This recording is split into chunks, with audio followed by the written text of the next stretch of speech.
मृत्यो मृत्ताय हन्तवे तान्यज्ञस्य मायया सर्वान् वयजामहे मृत्युवे स्वाहा मृत्युवे स्वाहा। ॐ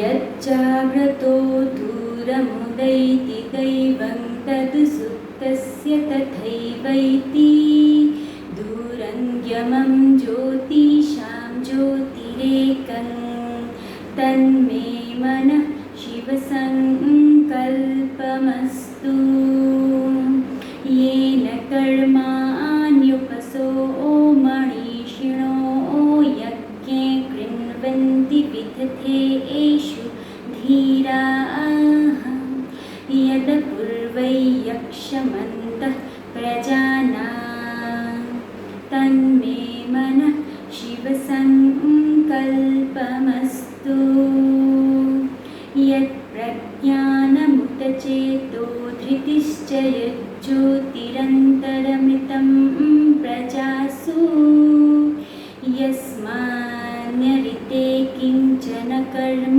क्रियते तन्मे मनः शिवसङ्कल्पमस्तु येनेदं भूतं भुवनं भविष्यत् परिगृहीतममृतेन सर्वं येन यज्ञस्तायते सप्तहोता तन्मे मनः शिवसङ्कल्पमस्तु तन्मे मनः शिवसङ्कल्पमस्तु तन्मे मनः शिवसङ्कल्पमस्तु।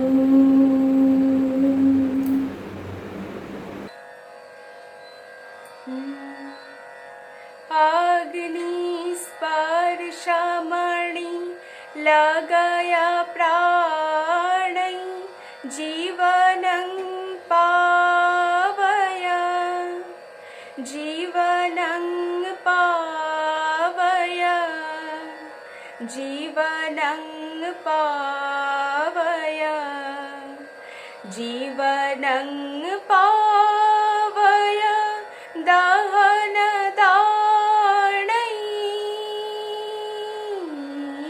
अग्नि स्पर्शमणि लगया प्राणै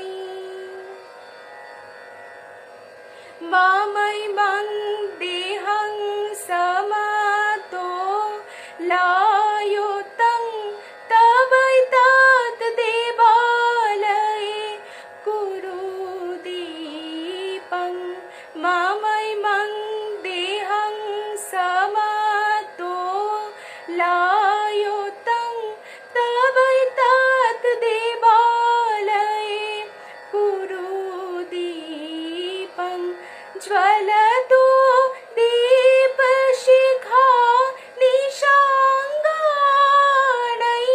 ज्वलतु दीपशिखा निशाङ्गानै अग्नि स्पर्शमणि लगया प्राणै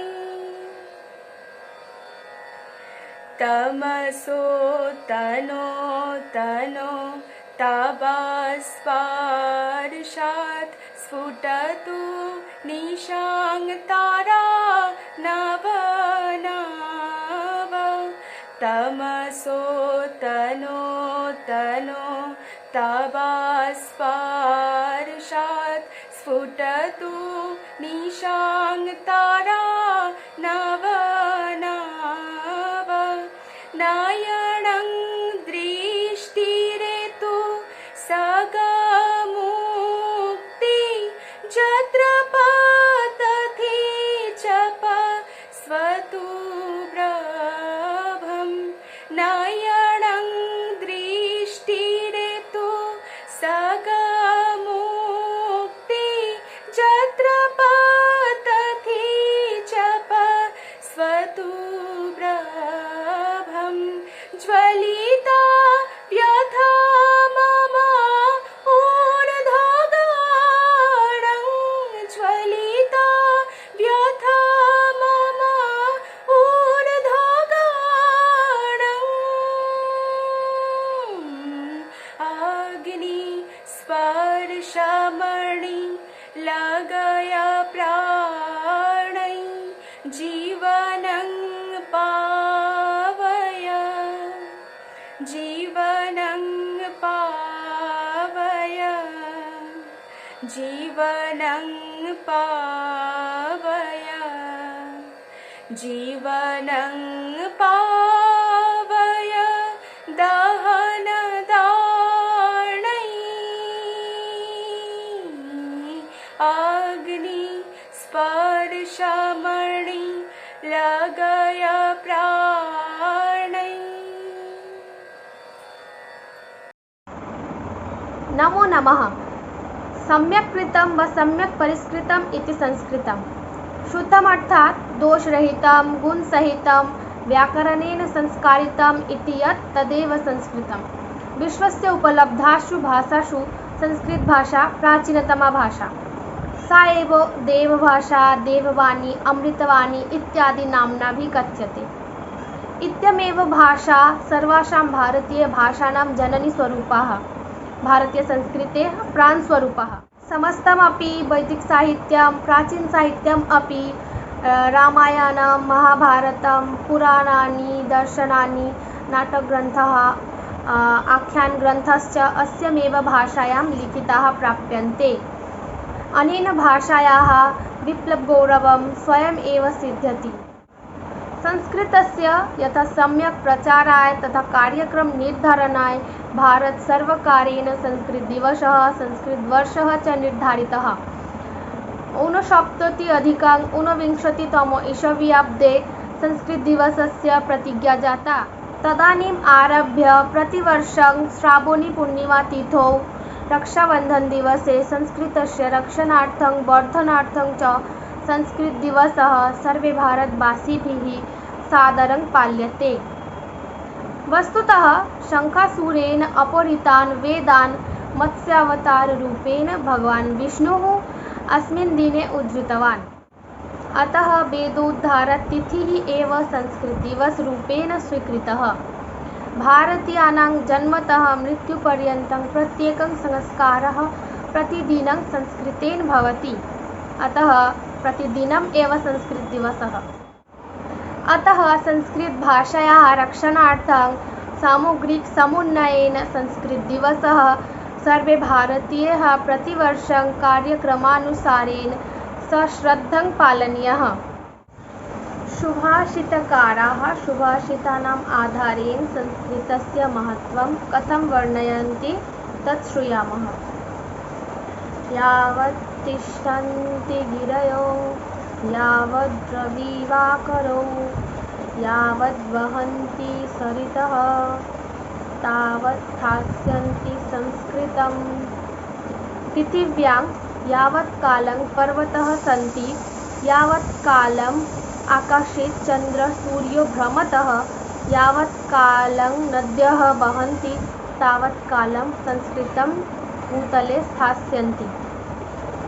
Sanskrit will exist on the earth till the existence of the mountains, even the rotation of the sun and moon in the sky, and the flowing of the rivers. एषः अस्ति संस्कृतभाषायाः सुन्दरता, महानता। अतएव जयतु संस्कृतं, पठतु संस्कृतं, वदतु संस्कृतं। धन्यवादः।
नमो नमः। कालिदासो जने जने कंठे कंठे संस्कृतं। कालिदासो जने जने कंठे कंठे संस्कृतं। ग्रामे ग्रामे नगरे नगरे गेहे गेहे संस्कृतं। कालिदासो जने जने कंठे कंठे संस्कृतं। सरला भाषा मधुरा भाषा दिव्य भाषा संस्कृतं। सरला भाषा मधुरा भाषा दिव्य भाषा संस्कृतं। मुनिजनवाणी कविजनवाणी प्रियजनवाणी संस्कृतं। कालिदासो जने जने कंठे कंठे संस्कृतं। कालिदासो जने जने कंठे कंठे संस्कृतं। वसतो वसतो रामचरितं प्रियजनभाषा संस्कृतं। वसतो वसतो रामचरितं प्रियजनभाषा संस्कृतं। स्थाने स्थाने भारतदेशे सदने सदने संस्कृतं। कालिदासो जने जने कंठे कंठे संस्कृतं। कालिदासो जने जने कंठे कंठे संस्कृतं। मुनिजनवाञ्छा कविजनवाञ्छा प्रियजनवाञ्छा संस्कृतं। मुनिजनवाञ्छा कविजनवाञ्छा प्रियजनवाञ्छा संस्कृतं। वदने वदने कार्यक्षेत्रे वार्तालापे संस्कृतं। कालिदासो जने जने कंठे कंठे संस्कृतं। कालिदासो जने जने कंठे कंठे संस्कृतं। धन्यवादः। नमो नमः। ऐगिरिनन्दिनि नन्दितमेदिनि विश्वविनोदिनि नन्दनुते गिरिवरविन्ध्यशिरोधिनि वासिनि विष्णुविलासिनि जिष्णुनुते भगवति हेशितिकण्ठकुटुम्बिनि भूरिकुटुम्बिनि भूरिकृते जय जय हे महिषासुरमर्दिनि रम्यकपर्दिनि शैलसुते सुरवरवर्षिणि दुर्धरधर्षिणि दुर्मुखमर्षिणि हर्षरते त्रिभुवनपोषिणि शङ्करतोषिणि किल्बिषमोषिणि घोषरते धनुजनिरोषिणि दितिसुतरोषिणि दुर्मुदशोषिणि सिन्धुसुते जय जय हे महिषासुरमर्दिनि रम्यकपर्दिनि शैलसुते अयि जगदम्ब मदम्ब कदम्ब वनप्रियवासिनि हासरते शिखरि शिरोमणि तुङ्ग हिमालय शृङ्गनिजालय मध्यगते मधुमधुरे मधुकैटभगञ्जिनि कैटभभञ्जिनि रासरते जय जय हे महिषासुरमर्दिनि रम्यकपर्दिनि शैलसुते शतखण्ड विखण्डितरुण्ड वितुण्डितशुण्ड गजाधिपते रिपुगजगण्ड विदरणचण्ड पराक्रमशुण्ड मृगाधिपते निजभुजदण्ड निपातितखण्ड विपातितमुण्ड भटाधिपते जय जय हे महिषासुरमर्दिनि रम्यकपर्दिनि शैलसुते ऐरनदुर्मदशत्रुवधोदितदुर्धर निर्जरशक्तिभृते चतुर्विचार धुरीन महाशिवदूतकृतप्रमथाधिपते दूरितो दूरिह दुराशय दुर्मति दानवदूतकृतान्तमते जय जय हे महिषासुरमर्दिनि रम्यकपर्दिनि शैलसुते। नमो नमः।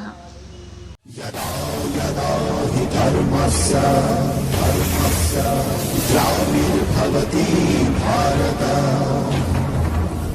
अभ्युत्थानमधर्मस्य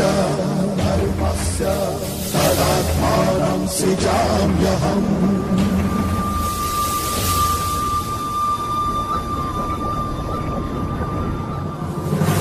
परित्राणाय साधूनां विनाशाय च दुष्कृताम्।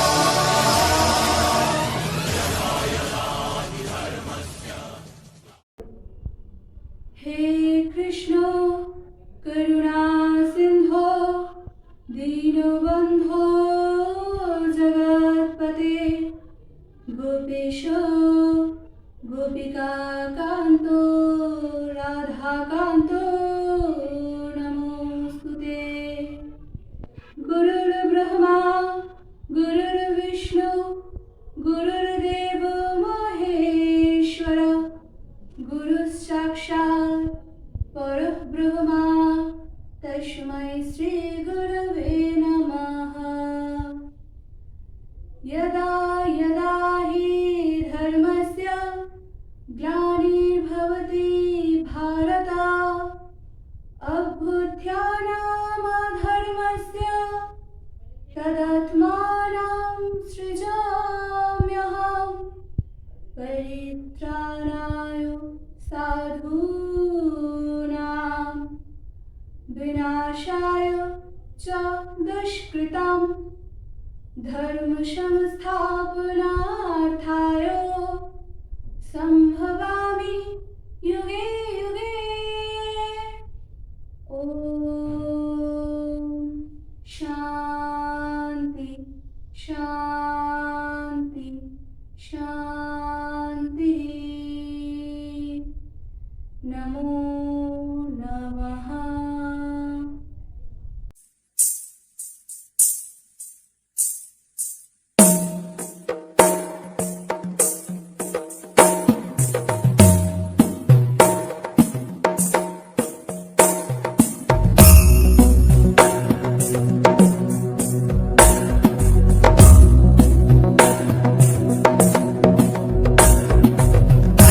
गिरिनन्दिनि नन्दितमेदिनि विश्वविनोदिनि नन्दनुते गिरिवरविन्ध्यशिरोधिनि वासिनि विष्णुविलासिनि जिष्णुनुते भगवति हेशितिकण्ठकुटुम्बिनि भूरि कुटुम्बिनि भूरि कृते जय जय हे महिषासुरमर्दिनि रम्यकपर्दिनि शैलसुते।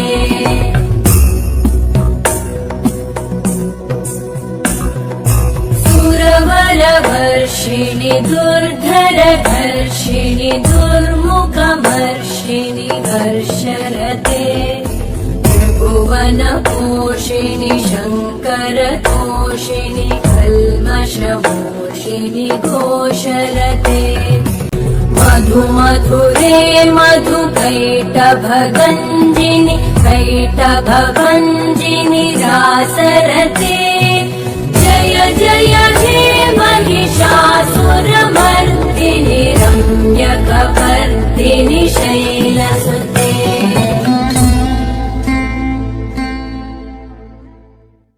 मनसा सततं स्मरणीयं वचसा सततं वदनीयं लोकहितं मम करणीयं लोकहितं मम करणीयं न भोगभवने रमणीयं न च सुखशयने शयनीयम् अहोर्निशं जागरणीयं लोकहितं मम करणीयं लोकहितं मम करणीयं मनसा सततं स्मरणीयं वचसा सततं वदनीयं लोकहितं मम करणीयं लोकहितं मम करणीयम्। नमो नमः। अत्र उपस्थितेभ्यो सर्वेभ्यो संस्कृतदिवस समारोहे मम हार्दा शुभाशया। सर्वप्रथम वाग्देवीं भगवती भारतीं प्रणाम पुरस्परं संस्कृत दिवस समारोह उपलक्ष्ये अन्तर्जालिक माध्यमेन उपस्थितेभ्यो सर्वेभ्यो गुरुभ्यो आचार्येभ्यो भूयांसि नमांसि विनिवेद्यो च यत्किञ्चित् अहं कथयामि यदि कोऽपि दोषः जायते मां क्षम्यताम्। वयं सर्वे जानीमः विश्वसाहित्येषु सर्वेषु भाषासु जननीरूपा सर्वोत्तमा संस्कृतः परिष्कृतः परिशुद्धः व्याकरणादि दोषशून्या च भाषा एव संस्कृतभाषा। विश्वस्य काचिदपि भाषा नास्ति यस्याः प्रभावः संस्कृतं न स्यात्। विश्वमनोज्ञ हार्दा रमणीया प्राचीनतमा इयं संस्कृतभाषा धर्म दर्शन साहित्य काव्यकोश व्याकरणादि सर्वाङ्गे समन्विता च अस्ति। भाषायां सरस्वती इति भूत्वा संसारं ज्ञानरसं प्रदयति, अतः देवी वाक्ः इति कथ्यते। मैक्स मूलर महोदय एवं कथयन्ति Sanskrit is the great language in the world, the most wonderful and the most perfect. न केवलमपि च मैकडोनाल्ड मतानुसारं समग्र सभ्यतायाः मूलं संस्कृत वाङ्मये एव निहितम्। मानवीय गुणानां यदृशी विवेचना संस्कृत साहित्ये वर्तते नान्यत् तदृशी विवेचना। दया दानं क्षमा शौचं औदार्यं सूया अन्ये च अनेक गुणाः अस्य साहित्यस्य अनुशीलन एव संजयन्ते। महर्षि वाल्मीकि विरचितं रामायणं विश्वसाहित्ये अद्वितीय एव रचना। अस्मिन् एव महाकाव्ये अस्माकं पारिवारिकश्च सामाजिकश्च आदर्शः एव वर्तन्ते। महाभारत नामः संस्कृतस्य महान् ग्रन्थः विश्वज्ञानकोश प्रतीयते। प्राचीनयो ज्ञानविज्ञानयो निधिः अस्यमेव सुरक्षितः। संस्कृतस्य महत्त्वविषये केनापि कथितं भारतस्य प्रतिष्ठित्वे संस्कृतं संस्कृतिस्तथा। इयं भाषा अतीव वैज्ञानिकी। अस्य वाङ्मये वेदै पुराणै नीतिशास्त्रे चिकित्साशास्त्रे दिभिश्च सुसमृद्धमस्ति। गणितशास्त्रे शून्यस्य प्रतिपादनं सर्वप्रथम आर्यभट्टेन कृतं। चिकित्साशास्त्रे चरकसूत्रयोः योगदानं विश्वप्रसिद्धम्। संस्कृते यानि अन्यानि शास्त्राणि विद्यन्ते तेषु वास्तुशास्त्रं रसायनशास्त्रं ज्योतिषशास्त्रं इत्यादीनि उल्लेखनीयानि सन्ति। अद्यतनसमाजे नारी निपीडिता अवहेलिता च जाता, परन्तु प्राचीनकाले नाड़ी श्रद्धया पूजिता। भगवन् मनुना उक्तं पितृप्योऽधिको माता गर्भधारण पोषणात् अपि च यत्र नार्यास्तु पूज्यते रमन्ते तत्र देवता। न केवलं सर्वे भूतेषु आत्मवत् व्यवहार कर्तुं संस्कृतभाषा एवं सम्यक् शिक्षणीया। अत्रैव वर्णन्ते महापुरुषदिनं यातिः उत्तमपुरुषदिनं धृतिः साधारणं जनानां जीवनं प्रदयति। अतः भारतीयः गौरवम् एतस्य प्रचारः प्रसारः शिक्षणश्च सर्वेषु जनेषु कर्तव्यम् अहं मन्ये। इत्यारं विस्तारेण मम वक्तव्यम्, अतः विराम मम भाषणम्। अन्तिमे संस्कृतमातारं प्रणामः निवेद्य वदामि जानामि संस्कृतं तीर्थं संस्कृतं हि परं धनं पठामि संस्कृतं नित्यं संस्कृते च अस्ति जीवनं। धन्यवाद। तं हि कथं कारं गायसि गुणिं मोहितोऽहं सदा शृण्ये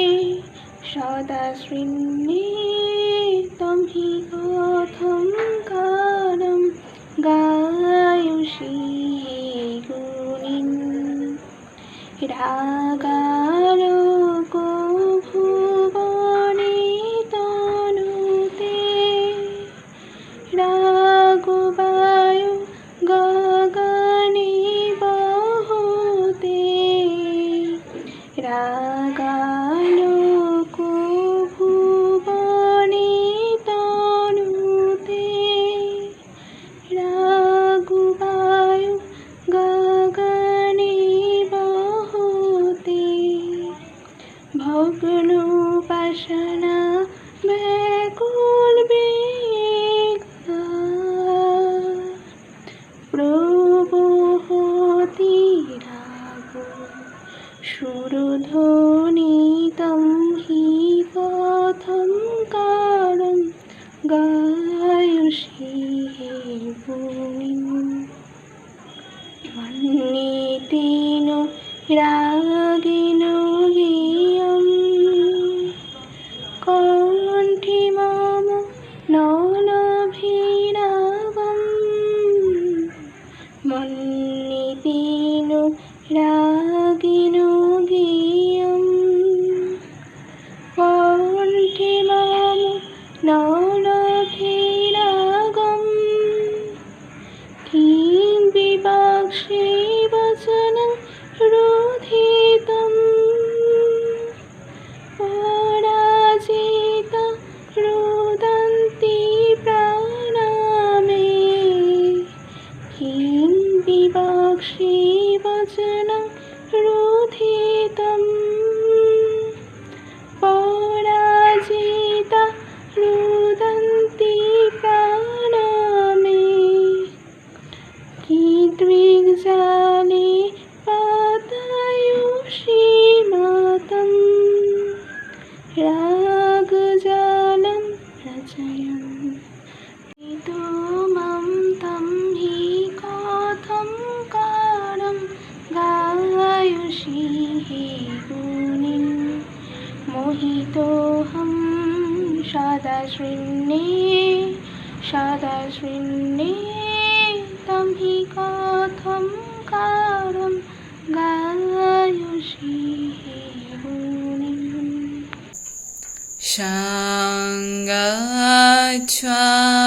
Shangachwadhang Sangvadadhang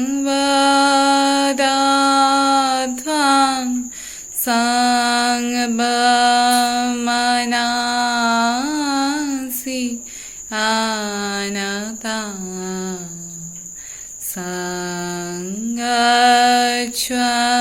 Sangachwadhang Sangvadadhang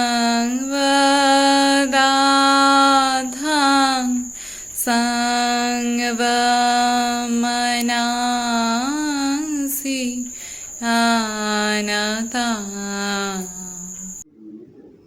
सरल भाषा संस्कृतं सरस भाषा संस्कृतं सरस सरल मनोज्ञ मंगल देव भाषा संस्कृतं मधुर भाषा संस्कृतं मृदुल भाषा संस्कृतं मृदुल मधुर मनोहर अमृत तुल्य भाषा संस्कृतं देव भाषा संस्कृतं वेद भाषा संस्कृतं भेदभाव विनाशकं खलु दिव्य भाषा संस्कृतं अमृत भाषा संस्कृतं अतुल भाषा संस्कृतं सुकृत जनरिति परिलसित शुभ बरद भाषा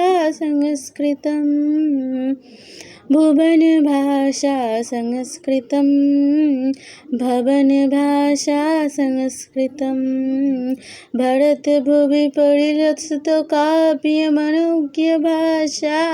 संस्कृतं शास्त्रभाषा संस्कृतं शास्त्रभाषा संस्कृतं शास्त्रशास्त्रभिदर्श भारत राष्ट्रभाषा संस्कृतं धर्मभाषा संस्कृतं कर्मभाषा संस्कृतं धर्मकर्म प्रचोदकं खलु विश्वभाषा संस्कृतं जयतु भारतं जयतु संस्कृतम्। ॐ सहना भवतु सहनौ भुनक्तु सह वीर्यं करवावहै तेजस्विनावधीतमस्तु मा विद्विषावहै। ॐ शान्ति शान्ति शान्तिः। ॐ सर्वे भवन्तु सुखिनः सर्वे सन्तु निरामयाः सर्वे भद्राणि पश्यन्तु मा कश्चित् दुःखभाग् भवेत्। ॐ शान्ति शान्ति शान्तिः। ॐ सर्वेषां स्वस्तिर्भवतु सर्वेषां शान्तिर्भवतु सर्वेषां पूर्णं भवतु सर्वेषां मङ्गलं भवतु। ॐ शान्ति शान्ति शान्तिः। ॐ पूर्णमदः पूर्णमिदं पूर्णात् पूर्णमुदच्यते पूर्णस्य पूर्णमादाय पूर्णमेवावशिष्यते। ॐ शान्ति शान्ति शान्तिः।